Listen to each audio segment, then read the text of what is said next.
welcome. Hi, welcome everyone. Hello, hello, hello. Hi everybody.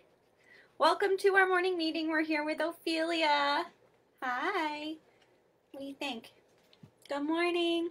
We're here with Ophelia, our Virginia opossum ambassador. Back you guys up so you can see her. You like to be close. Yes, you do.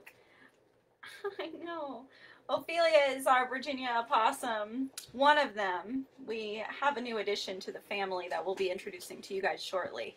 But welcome everybody. Let me know that you're here with a comment. We're so excited to be here this morning with Miss Ophelia, who's making some pretty gross noises. I know. So come on in, let me know that you're here, and we will say good morning. Okay, it looks like we have a couple of visitors joining us. Hello, everyone. Hello. Ophelia is just ravenous this morning. She's so hungry. Yeah, come here.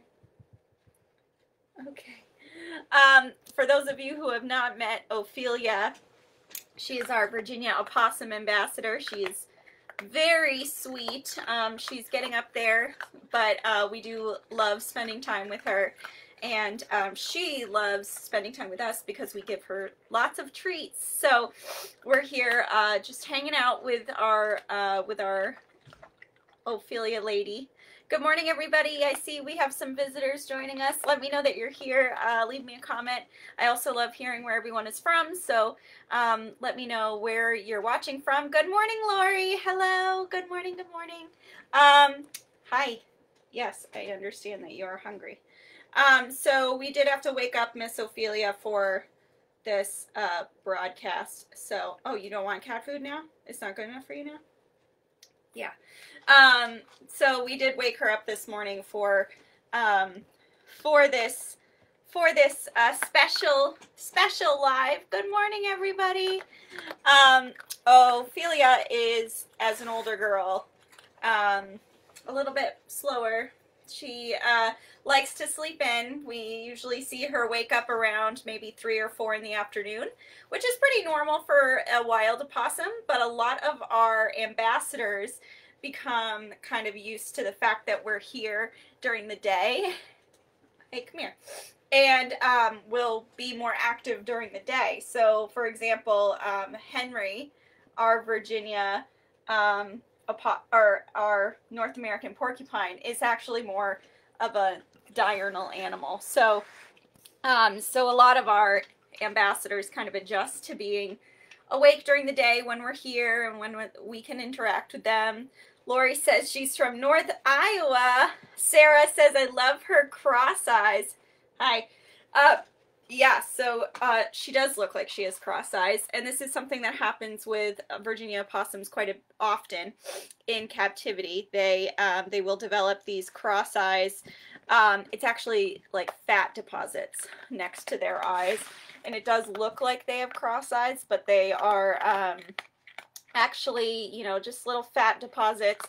Opossums are marsupials. Here, I'll try to get down lower. Opossums are marsupials, which means that they have a pouch instead of having their babies, you know, develop fully inside of them. So they have a pouch like a kangaroo or a koala, and they're also just very different from other mammals like us. So they will often, they will often store fat on weird places in their bodies. So Miss Ophelia has fat reserves in locations on her body that we would not expect to see on a normal mammal. Hi. I know. Yes, I know. Do you want some of this? So those cross eyes are kind of one of those places where they store fat. It's just a little bit wonky. Good morning, Diana from North Berwick. Hello. Nice and close. Hi. So marsupials are really amazing animals. They do have a pouch, like I mentioned, and they are usually found in you know, Oceania and like Australia, New Zealand. We usually talk a lot about marsupials like kangaroos and koalas and wollabats or wombats and wallabies. I just combined wallabies and wombats into wallabats. I know. And so we usually talk about them living on Oceania, and they are, you know, mostly found there and the most diverse there, but we do have a few marsupials around the world that are not found there, and opossums are one of them. There's also another little one in South America called the Monito del Monte, and they're just very cute. They're a little like, they look like lemurs kind of. So they can be found in other parts of the world, and it's just an interesting fluke of evolution that they're there. Good morning. Sarah asks what the purpose of the long hairless tail is. So we see Ophelia. Come here. Come here. I know. The long hairless tail on an opossum is really used for climbing. It's used to help them to climb. Come here, honey. I know. So you can see Miss Ophelia has this long tail, and it does help them to climb. So they'll wrap it around things. They'll hold on to stuff with it. They don't really hang upside down by it. That's a really common image that we see a lot, is opossums hanging upside down by their tails. But they actually can't really hold themselves upside down by their tails for very long. If they do, they're usually like startled from a tree, and that's the last thing left hanging, and the tail, you know, is useful for balancing and kind of breaking their fall, but they can't really hang upside down by it for long. But a lot of the babies that you see in cartoons and stuff, or in like still images, will be hanging upside down by their tails, and a lot of times they're like first learning how to climb and a little bit clumsy and a little bit smaller, and their tails are really long. So so the young ones you often will see doing that, but the old ones usually don't. Oh, you have so many fans today, Ophelia. Good morning. Hi, Angie. Hello. Hello, Lori. Diana says she loves wallabats. Thank you. I'm sure there are marsupial bats, so that, you know, that could be a wallabat. Come get your cat food. Good morning. Happy Tuesday from Elaine in South Portland. Hello. Welcome. Good morning, Tiffany. Hello. Yeah, Tiffany, you're very sweet to enjoy the chewing sounds. The grapes are a little gross, but the cat food isn't so bad. So we do give our opossums a varied diet, because in the wild they would normally be eating lots of different things. So a lot of dead stuff. That's first on the menu, is dead things. And then they also would eat eggs and fruits and veggies, pretty much whatever they can find. They are scavengers. So we also see them in areas where, you know, their habitats overlap with humans. We see them interacting with human garbage and eating out of dumpsters, things like that. It's not their preferred diet, but they will definitely take advantage of the fact that we throw out a lot of good food. So these guys do scavenge for their food, and they use that incredible nose to help them to do that. I know, you're so old. Ophelia is 2 years old. Oh, no, she's 3 years old. She's like 2.5, 3 now. And unfortunately, in opossum years, that's up there. And we do see Ophelia slowing down a little bit. She does have, we think, a little bit of arthritis in her back, and so that's why she kind of like holds it lower. And she's just getting older and slower, but she's very sweet, and we are enjoying, you know, spending as much time with her as we can. But they just don't live very long, and it's not anything that really can be helped. They sometimes can live to be like 4 or 5 in captivity if they're lucky, but their genetics just kind of don't allow them. Don't eat that, please. Come here. Hey. What is that? Is that a gift from somebody? Yeah. These are some of our presents over here from our Facebook campaign for the reptiles. And she's sniffing them. She's like, who gets those? I know. Yeah. Good girl. So yeah, so I'm sorry, I lost my train of thought. Oh, their genetics just kind of don't allow them to age much past the age of like 4 in captivity, which is sad. And you know, they're a big animal to have such a short lifespan, and it's just a really interesting fluke of genetics that they can't really age. Their cells don't know how to age. Their bodies, their cells don't really know how to turn over and replicate themselves and, you know, kind of allow them to age like we can. So unfortunately, and that's just because they are a really common prey animal, so they would get eaten by a lot of things in the wild and not have the chance to age. So I know, honey, I know. Yeah, you're getting up there. But she is very sweet, and we do love her.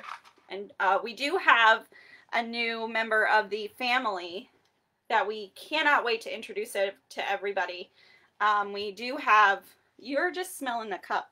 We do have a small little baby. She's like 6 months old. A possum that's kind of waiting in the wings. We're just getting our final permitting on her, that we cannot wait to introduce to everybody. She's very, very cute. And she's kind of a runt of her litter, so she is undersized for her age, which kind of makes her even cuter. And we think we're going to be calling her Olive, and we're hoping to introduce her to you guys soon. We just have to get all the proper paperwork in place, but she is not releasable, so we're very, very excited. Matt says, I love opossums. That's awesome. Awesome possum. Opossums are really fantastic animals. A lot of people think that they are like gross or nasty because they are opossums. And they are scavengers, a lot of scavengers. Up close. Nice. You're showing off your teeth? Yeah? Yeah. So Ophelia has 50 teeth. Yeah, I know. You're showing them off. Opossums often get a bad rap. People think that they're gross or nasty because they are scavengers and they're eating dead stuff, and they kind of look a little bit like you know, big rats, but they're not rodents. They're not in the rodent family at all. And, you know, nowadays we actually see so much positive information out there about opossums. So much more than we ever used to, especially their tick eating help that they... I know, wasn't that funny, Tiffany? They eat a ton of ticks for us, and they people know that more now than they used to, which is fantastic, and it's down to a lot of wonderful education done by many organizations. There are a lot of really, really adorable books out there. We're going to be doing a reading of one of those books with a children's book author and our opossums, so... we love that people are loving opossums more and more and asking us, how do I get opossums in my yard? How do I attract them? How do I, you know, foster their population? And it's just amazing because 10 years ago, people really thought they were kind of gross. And I still get comments all the time about Ophelia and like being a face only a mother could love and stuff like that. Oh, you're just going to town. So excited. Yeah, you found the jackpot. But they are a lot more loved than they used to be. And it is because people are recognizing them as being so wonderful for, you know, pest control and our ticks. She's so ready for her close-up. They are so cute. Angie wants to know, what time do they come out at night? Usually they'll come out around dusk. They will come out, you know, right as the sun is going down. Sometimes you'll see them out during the day if it's been like cold or, you know, bad, unfavorable the night before, windy, and they didn't get a chance to go look for food. But usually they'll come out around dusk. That's when our opossums get active. Can I rent one for tick control, Amy asks. So you can attract them to your property by composting and leaving your grass a little bit longer. That'll attract insects, and then that will attract opossums. You can also, you know, don't spray for any sort of pesticides or anything like that, and they'll rely on them for tick control. They are very common though, so my guess is that you might already have them even if you don't see them.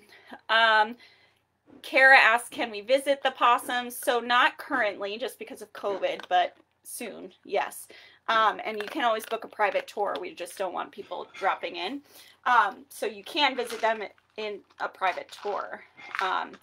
And we also are having that that program coming up, that virtual program with reading from a wonderful children's book author out of Atlanta who writes books about opossums, and we'll be featuring our opossums. So what is their population status in Maine, Elaine asks. They are actually pretty common in Maine, and what's interesting is that they are not native to Maine originally. They really only have been found in the Northeast in the last 30, 40 years. Since the installation of the interstate highway system, they have found ways up the Northeast. They follow trash along the roads, they follow garbage, and they make their way into areas that they were previously not able to survive in.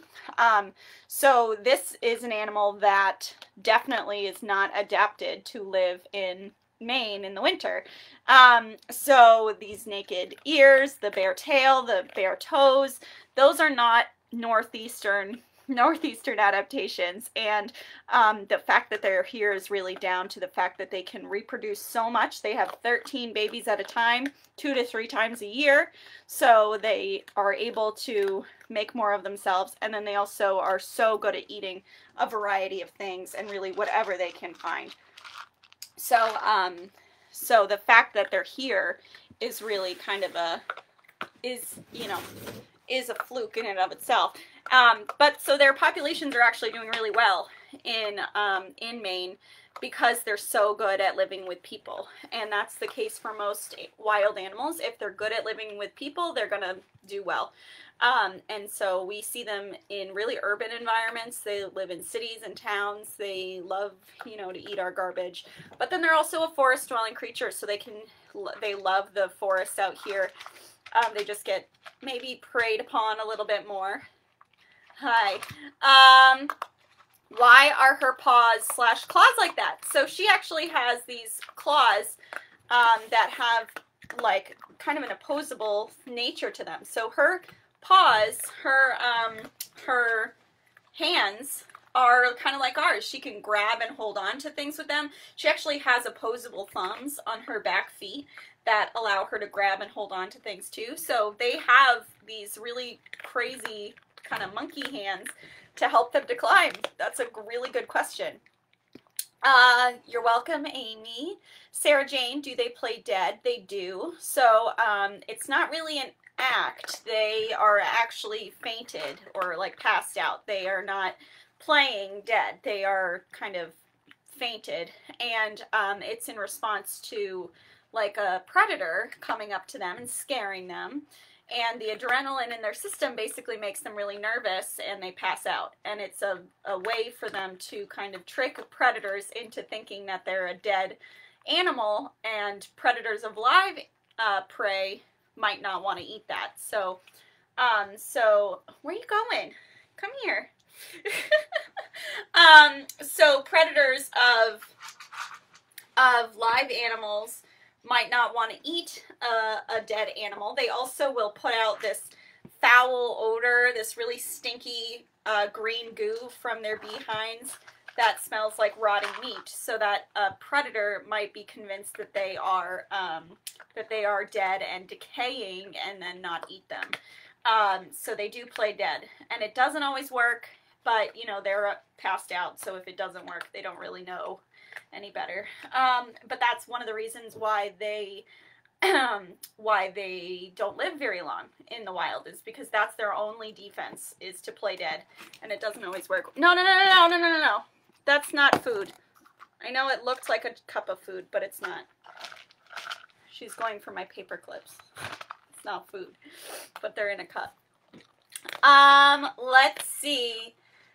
What kind of vocal noises do they make? That's a really good question. So when we see opossums in the wild or next to our trash cans at night, they will often make, Ophelia, you are walking all over the food and not, they will kind of, they will usually make a hissing noise, and that will really be the only noise that they make. And it's kind of a warning. They like to open their mouths, and I don't have any more grapes. You got cat food. That's pretty much it. Yeah. They will make a hissing sound, and it'll kind of go like a sort of sound. It's not like a cat hiss. It's more of a, it's more like that. Okay, good night. She's done. And that's really the only sound that they do make. So, so that hiss that we're familiar with is really the only sound. Let's see. Tiffany says, my friends have one or two that live under their porch. Very common place for opossums to live. It's usually a little bit warmer, and there's usually food in the vicinity, so porches are a great place for them. They're very cute. What special shelter needs might they require in winter, given they're originally from warmer climates, asks Celine.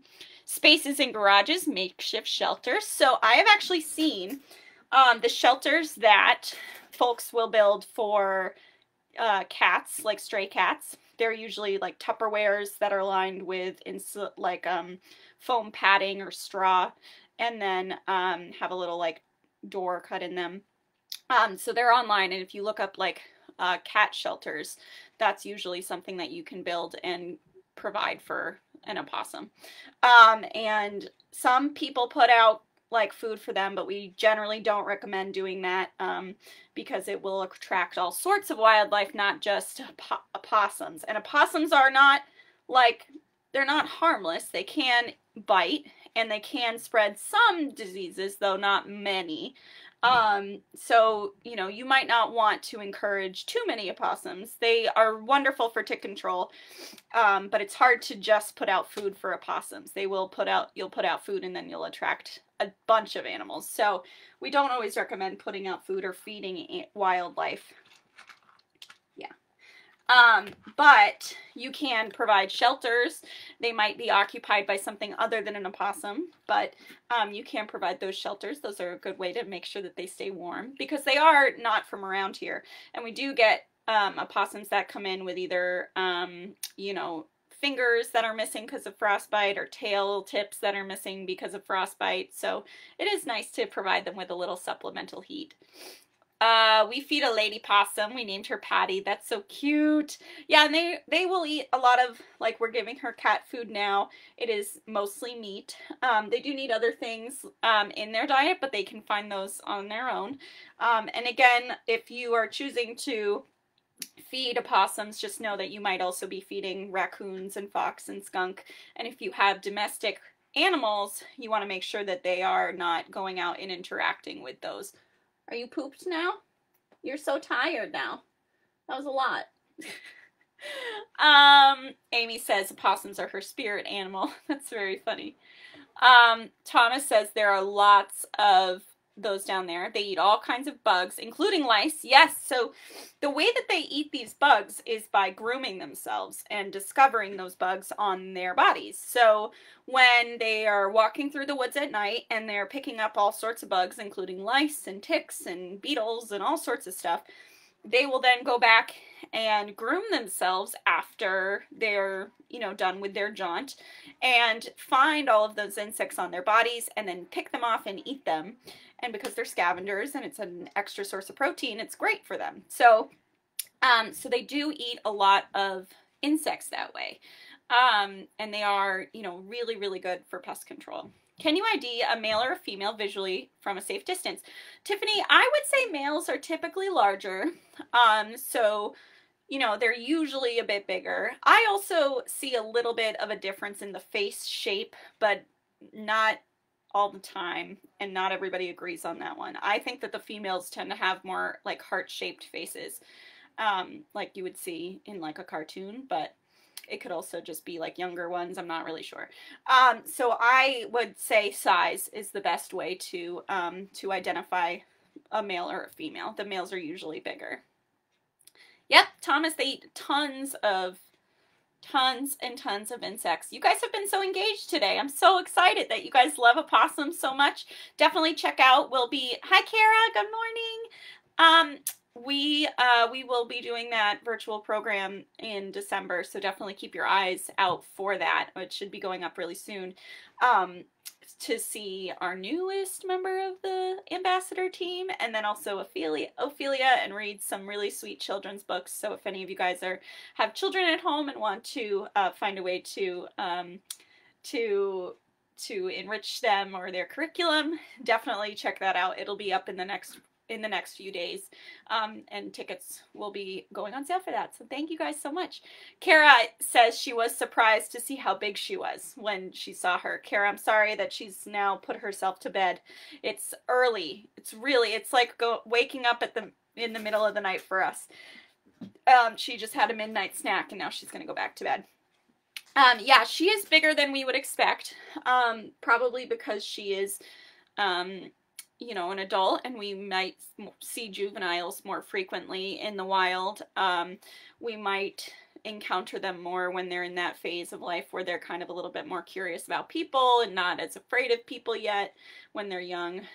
People also usually will encounter young opossums that need help when they're babies, so they will they will usually encounter little babies that are all on their own and need assistance from a rehabilitator at very young ages. And this is where we get into trouble sometimes, because Ophelia, for example, came to us after someone found her in the woods by herself, and singleton baby opossums do need help. They can't be on their own when they're really tiny.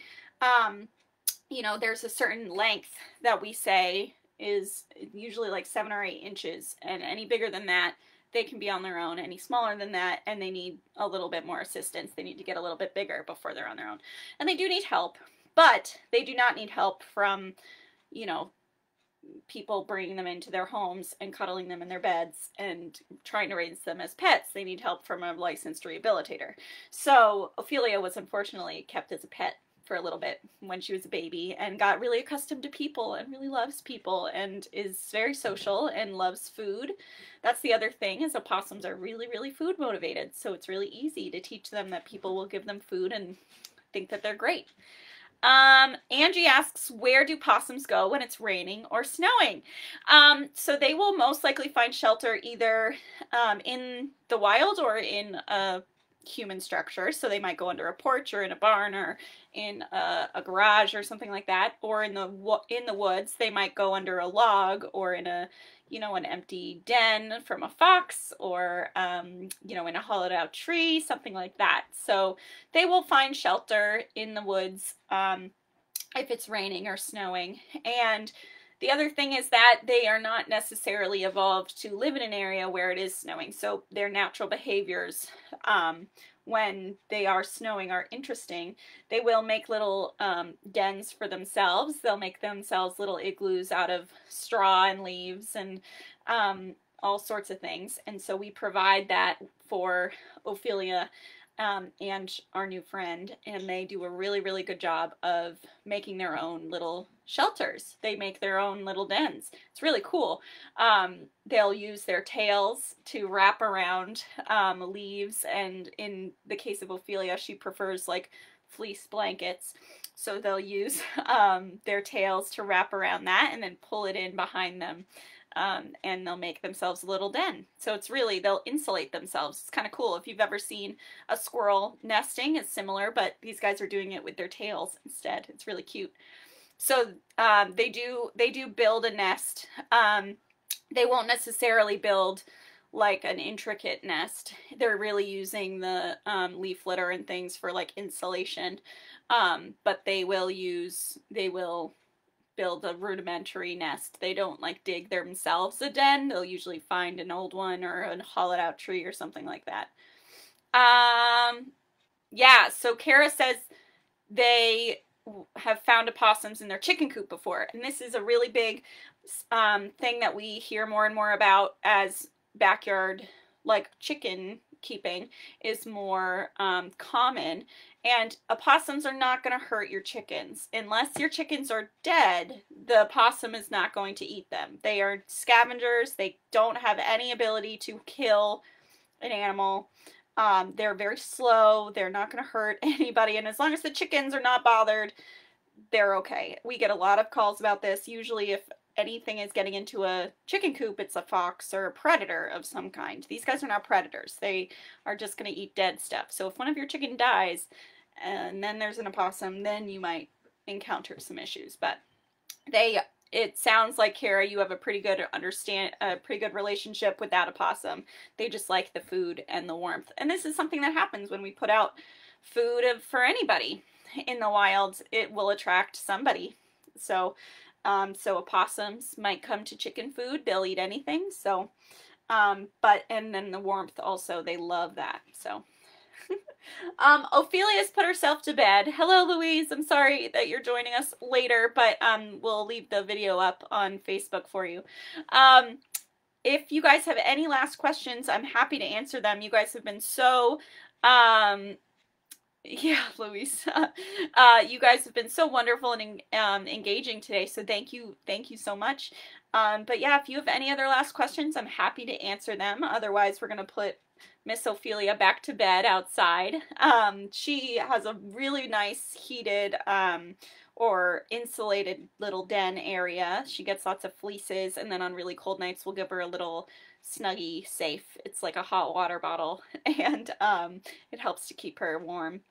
But we put our hands in there to check on her every morning, and it's usually really, really toasty in there. So thank you guys so much for watching. Thanks, Tiffany. Thanks, Louise.